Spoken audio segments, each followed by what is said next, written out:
నమస్తే, welcome to listen TV. ప్రస్తుతం మనం ప్రజావాణి దగ్గర జరిగింది. ఇబ్రాహీంపూర్ కాన్స్టిట్యున్సీ పరిధిలో ఒక పెద్ద ఆయన ఒక ఎకరన్నర భూమిని కబ్జా చేశారు. అటు తహసీల్దార్ కావచ్చు, ఇటు మండలాధికారులు కావచ్చు, కలెక్టర్ కావచ్చు, ఇక్కడ కూడా న్యాయం జరగలేదు అని చెప్పేసి ప్రజావాణి దగ్గరికి వచ్చారు. ప్రజావాణిలో కూడా అదే చెప్తా ఉన్నారు. మళ్ళీ ఇంకో వారంలో కూడా రమ్మని చెప్పే ప్రయత్నం చేశారని చెప్తున్నారు. పూర్తి విషయాలు ఏంటో ఒకసారి కనుక్కునే ప్రయత్నం చేద్దాం. చెప్పండి, మీరు ఎక్కడ నుంచి వచ్చారు? ఇబ్రాహీంపూర్ నుంచి వచ్చాను. ఏంటి సమస్య ఏంటి? మరి ఇబ్రాహీంపూర్ నుంచి అదే భూమి పోయిన సమస్య. ఇదే ప్రబల కబ్జా చేసి అది మన కంపెనీ బాలయ్య అని ఆయన బిచ్చయ్య కొడుకు. మీ ఊరేనా? మా ఊరు ఆయననే, నేను అదే ఊరు ఆయనను, ఆయన అదే ఊరు ఆయన. ఇప్పుడు సర్పంచ్ అయ్యాడు కాబట్టి టిఆర్ఎస్ సర్పంచ్ ఉన్నాడు కాబట్టి ఆయన అన్యాయం చేస్తున్నాడు. వాళ్ళు రెడ్డిలు కూడా ఆయనతో కలిశారు సర్పంచ్ అని.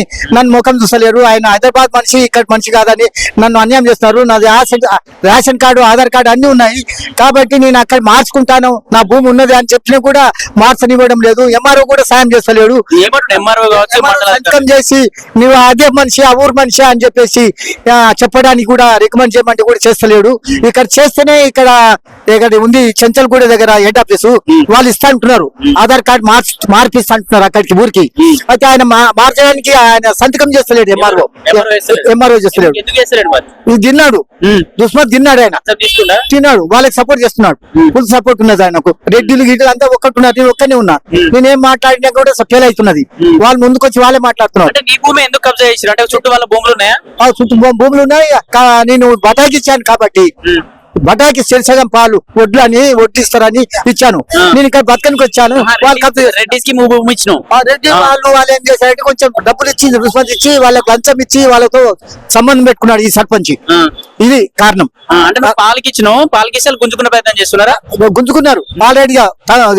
వేలుమూత్రాలు వస్తున్నాయని నాకు వస్తలేవు. ఎంఆర్ఓ కూడా లంచం తిన్నాడు. ఇప్పుడు మళ్ళీ ఇంకోటి పెట్టాడు, అక్కడ కాగితం రాసి పెట్టాడు ఎంఆర్ఓ. ఇక్కడ రిజిస్టర్ అయిన భూములు మళ్ళీ వేరే వాళ్ళకి ఇయ్యము అని అక్కడ రాసి పెట్టాడు. అంటే మా భూములు వేరే వాళ్ళకు కబ్జా చేశాడు. ఇప్పుడేమో రిజిస్ట్రేషన్ అయిన భూములు వేరే వాళ్ళకు రిజిస్టర్ చేయము. ఇప్పుడు ఏదైతే ఎకరన్నర భూమి ఉందో మీ పేరు మీద ఉందా? నా పేరు మీద ఉన్నది, పానకలు కూడా ఉన్నాయి.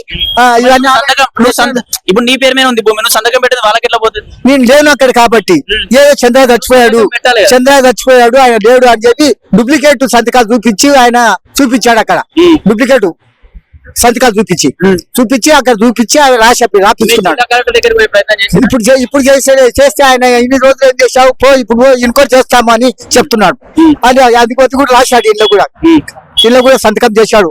ఇంకోటి చేపిస్తా, అదే భూమి నీకు ఇప్పిస్తా, దానం ఇచ్చిన భూమి ఎవరికి అమ్ముడుపోదు అన్నాడు. కలెక్టర్ కూడా అన్నాడు.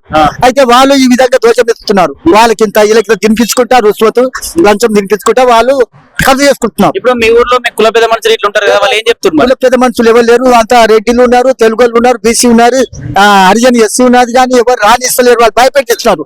అడవిలో ఉంది ఊరు, అది న్యాయం లేదు. అక్కడ కాపులే ధ్వజం ఎత్తుతున్నారు. కాపుల రాజకీయం ఎక్కువైపోయింది అక్కడ. వాళ్ళ రాజకీయంతో బెదురుకుంటున్నారు ఎస్సీ గాని బీసీ గాని. వాళ్ళు చెప్పిన మాట వీళ్ళు వింటున్నారు. అది అంతే. ఎందుకంటే లేడు, ఈయన ఊర్లో ఇచ్చిపెట్టి హైదరాబాద్ లో పోయిండు, ఈయనకేం ఇప్పియద్దు అని వాళ్ళకి నేర్పిస్తారు ఈ రెడ్డిలు. ఇది కారణం. అంటే ప్రజావాళ్ళకి వచ్చిన ప్రజావాళ్ళు ఏమంటున్నారు? మరి సాయం చేపిస్తాని అంటున్నాడు ఆయన. తీసేయలేదు రేవంత్ రెడ్డి గారు. సాయం చేపిస్తాము, తప్పనిసరిగా మీ భూములు మీకు ఇప్పిస్తాము అని అంటున్నాడు. కానీ కలెక్టర్ ఏమంటున్నాడు అంటే, ఆయన ఇంకోటి ప్రకారంగా నేను అక్కడ పోతే వాళ్ళు గజం ఎత్తి కత్తులు తీసుకొని భయపెట్టిస్తున్నారు నన్ను. ఒక్కరిని చూసి నా ఒక్కడు ఉన్నాడు కదా అని చెప్పేసి. కాబట్టి నేను ఒక 5-6 మంది తీసుకొని వెళ్ళేది అక్కడికి. ఒక జీబో, ఒక కారు తీసుకొని వెళ్ళి మాట్లాడిచ్చేది ఉన్నది. వేరే ఊరు వాళ్ళు మాత్రం రానియరు. వాళ్ళ ఊర్లో న్యాయం చేయరు. ఇది కారణం. వేరే ఊరు వాళ్ళని రానియరు, మాట్లాడినారు. ఆ ఊర్లో న్యాయం చేయరు. కాపుల పిల్లలు మళ్ళీ పెద్ద పెద్దలంతా పోయినరు కైలాసం. కానీ చిన్న చిన్న రాజకీయం ఎక్కిచ్చారు, రాజకీయం నేర్చుకున్నారు. ఇక ఇలాంటి అన్యాయము ఎంఆర్ఓ కూడా లంచానికి ఎగబడ్డాడు, న్యాయం చేస్తలేడు. అది కారణం. ఏదైతే దీనికి సంబంధించి ఇబ్రాహీంపూర్ సంబంధించినటువంటి కాన్స్టిట్యున్సీ పరిధిలో నా ఎకరన్నర భూమి మీద, నా ఎకరన్నర భూమిని పాలు చేసుకుంటామని ఇస్తే వాళ్ళు ఆ బట్టలు వచ్చిన దానిలో నాకు కొంచెం పాలు ఇచ్చే ప్రయత్నం చేసేవారు రెడ్డిసి. ఇప్పుడు నా భూమినే కబ్జా చేసి నేను చనిపోయాని చెప్పేసి ఆ ఫోర్జరీ సర్టిఫికేట్స్ తీసుకొచ్చి అటు ఎంఆర్ఓ కావచ్చు, ఇటు మండలాధికారులు కావచ్చు, ఇటు కలెక్టర్ స్థాయిలో ఉన్న అందరినీ మ్యాన్పులేట్ చేసి వాళ్ళందరికీ డబ్బులు లంచాలు పోసేసి నా భూమిని గుంజుకునే ప్రయత్నం చేస్తా ఉన్నారు. అందుకే ప్రజావానికి రావడం జరిగింది. ప్రజావాణిలో కూడా లోపల దరఖాస్తు ఇస్తే ఖచ్చితంగా మీకు సహాయం చేస్తాం, మరొక వారం రోజు రండి, ఒకసారి వికారాబాద్ మీ జిల్లాకు సంబంధించిన కలెక్టర్ ఒకసారి కలిసే ప్రయత్నం చేయండి అని చెప్పిన పరిస్థితి. అయినా కూడా నా భూమి నాకు కావాలి, నా పెద్ద మనుషులు కావచ్చు, నా ఊర్లో వాళ్ళు కావచ్చు, మా ఊరు అడవిలో ఉంటుంది, అందుకే అందరూ వాళ్ళని ఎదుర్కోవడానికి భయపడతా ఉన్నారు. ఆ రెడ్డి సామాజిక వర్గం ఎక్కువగా ఉంటుంది మా ఊర్లో, వాళ్ళందరూ తెలుగు వాళ్ళు ఎక్కువ ఉంటారు, హరిజనులు వీళ్ళందరూ రెడ్డిస్ కే సపోర్ట్ చేస్తా ఉన్నారు, నాకు ఎవరు హెల్ప్ చేయడం లేదని చెప్పేసి ఆవేదనతో ఒక పెద్ద ప్రజావాణి దగ్గరికి అయితే రావడం జరిగింది. అన్న ఏం పని మాత్రం ఇక్కడ? మేము ఆర్టిస్ట్ లా డ్రైవర్ గా ఉద్యోగం చేస్తున్నాం సార్. దానికి దాదాపుగా 29 years మేము సర్వీస్ చేయడం జరిగింది. మాకు కొద్దిగా మా భార్య కొద్దిగా 12 సంవత్సరాల నుంచి వెళ్ళి క్యాన్సర్ పేషెంట్. ఆమెను కాపాడుకోవడానికి ఆర్టిస్ట్ వాళ్ళు ఇచ్చిన హాస్పిటల్స్లోనే ట్రీట్మెంట్ చేయించినా కూడా సెట్ కాలేదు. అయినా ఒక 10 రోజులు 5 రోజులు మేము సిక్కులు పంపించినా కూడా వాటికి ఆమెకు తోడుగా మనం ఉండాల్సిన బాధ్యత మనకున్నది. కాబట్టి ఆ ట్రీట్మెంట్ కోసం చేస్తే ఒక 10 రోజులైనా 5 రోజులైనా కూడా ఆర్ఎం నుంచి వెళ్ళి ఈడీ గారి నుంచి వెళ్ళి అన్నీ రిజెక్ట్ అయిపోయినాయి. రిజెక్ట్ చేసి పడేసి రోడ్ల మీద పడేసిళ్ళు. 2 సంవత్సరాల బట్టి తిరుగుతున్నాం. ఒక 4 నెలలే నాకు సర్వీస్ ఉన్నది. కాబట్టి ప్రజావాణిలో ఒక అవకాశం ఉంది కాబట్టి ఇక్కడికి రావడం జరిగింది. మరి అధికారులు సహకరించి, ప్రభుత్వం సహకరించి మా చాలా మంది రోడ్ల మీద తిరుగుతున్నారు. వాళ్ళందరికీ అవకాశం ఇచ్చి తర్వాత మీరు అపాయింట్మెంట్ చేసుకోండి, కొత్త అపాయింట్మెంట్స్ కూడా ఇస్తున్నారు. ఉన్న వాళ్ళను తీసుకొని వాళ్ళని రోడ్ల మీద కొన్ని ఏళ్ళ బట్టి వాళ్ళ సంస్థకు చాలా సహకారం చేసిన వాళ్ళు ఉన్నారు. దయచేసి 4-5 నెలలు ఉన్న వాళ్ళకు మీరు అవకాశం ఇస్తే ఆయన సంస్థకు పూర్తి చేసి మేము వెళ్ళిపోవడానికి సిద్ధంగా ఉన్నాం. దయచేసి మమ్మల్ని ఆలోచించండి, కరుణించండి, రక్షించండి. అంటే ఎంతమంది ఉన్నారు ఇట్లా దాదాపుగా 2000 మంది ఉన్నారు సార్. 2000 మంది వాళ్ళు అప్పీల్ పెట్టుకోవడం జరిగింది. వాళ్ళందరికీ కూడా న్యాయం చేయాలి సాధ్యమైనంత వరకు. వాళ్ళ తర్వాత మీరు అపాయింట్మెంట్స్ పెట్టుకోవచ్చు అని మా విజ్ఞప్తి.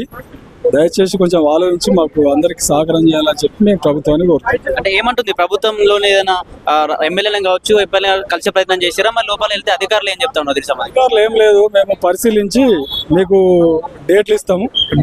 డేట్ల ప్రకారంగా వచ్చి మీరు ఎంక్వైరీలో పాల్గొని మీ సమస్య చెప్పుకోండి, మేము తద్వారా మీకు పరిష్కార మార్గం చేస్తామని చెప్పి చెప్తున్నారు సార్. కాబట్టి ఒక అవకాశం కోసం వెయిట్ చేస్తున్నాం. దయచేసి అందరు సహకరించగలని మా మనవి. అంటే నిజంగానే పరిష్కారం అవుతుంది అనిపిస్తుందా మీరు ఎన్నోసారి ఇక్కడికి రావడం? ఇది ప్రజాభవన్ కు అన్ని ఆఫీసుల చుట్టూ తిరిగినాం సార్, అధికారుల చుట్టూ. ఎక్కడ వేసిన గుమ్మలు అక్కడే ఉంది. ఇక ఈ ఒక్క అవకాశం ఇచ్చింది కాబట్టి ఈ అవకాశం కోసం ఎదురు చూస్తున్నాం సార్. అది సజ్జనార్ గారే ఈడీ గారికి వాళ్ళందరికీ ఇన్స్ట్రక్షన్ ఇచ్చిళ్ళు, ఏమని కమిటేషన్లు ప్రభుత్వం కమిటేషన్ ఎండి గారికి వీళ్ళకు కమిటేషన్ వేసినా కూడా చలనం లేదు. ఇటు ఎండి గారు ప్రజాభవన్కు అప్పచెప్పిళ్ళు, ఏ ఆఫీసు పోయినా కూడా ప్రజాభవన్ పోమంటున్నారు. కాబట్టి ప్రజాభవన్లో ఈ అవకాశం ఇచ్చిళ్ళు కాబట్టి పెట్టడానికి చాలా మంది వచ్చిళ్ళు. అలా భగవంతుని దయ వల్ల, అధికారుల దయ వల్ల, ప్రభుత్వం దయ వల్ల మాకు మీ మీడియా మిత్రులు కూడా సహకరించి మాకు సాయం చేయాలని చెప్పి అందరిని కోరుకుంటున్నాం సార్.